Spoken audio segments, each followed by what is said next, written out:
Hi, so it's Halloween 2020. Welcome to the two people watching. Nice to see you. Speaking from the land of thatched cottages and manor houses and cricket matches, little old ladies, nice cups of tea, um, soldiers who wear red with fur on their heads. Nice cups of tea, again, because there's always got to be a nice cup of tea, and elections that work. In the last piece I talked quite a bit about what's going on in the United States and the problems in voting, which are many and serious. And I focused on the process of casting your vote, making the point that we have very simple ballot papers and we have enough polling stations, roughly one for every 1,000 voters. And it's a big mission of returning officers who run elections and presiding officers who actually sit in the polling stations with their clerks and help people to vote, to make sure that this goes smoothly. And having enough polling stations is obviously essential. And I thought I'd lighten things up just a little bit, because over here we have some very odd structures that perform the office of a polling station. There are pubs, for example, which for the day become polling stations. There are car showrooms. There are big houses in the country.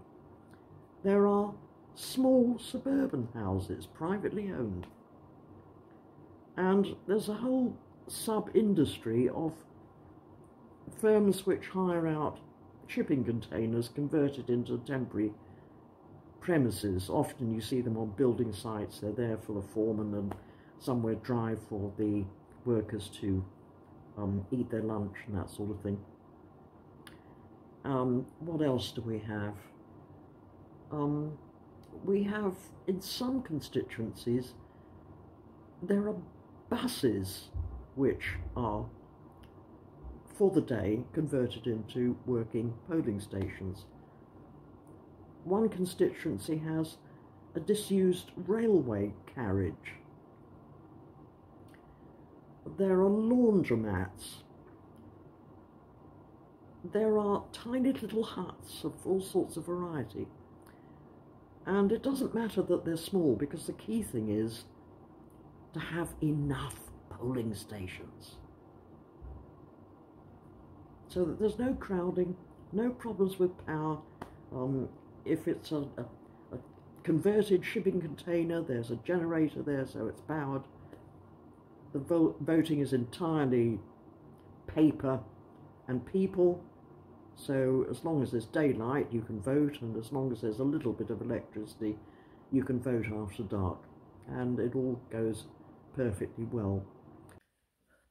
I don't know how I could have forgotten this, but there's one in the small village of Kimmeridge, which is a geological museum in its day job. And I don't know how I could have forgotten this, because I happen to be a geologist. So I'm just going to slip that in with a picture of said Kimmeridgian museum. Oh, dear God, making these things can be stressful. So I know this weekend is very serious. I do worry a lot about what's going on in the States. I think all of you voting over there are very brave and determined, and I hope you get the result that you want, as long as it is Joe Biden, frankly. And I just thought I'd lighten the mood a little bit on this 2020 Halloween. So stay safe, and with you all the way, and take care.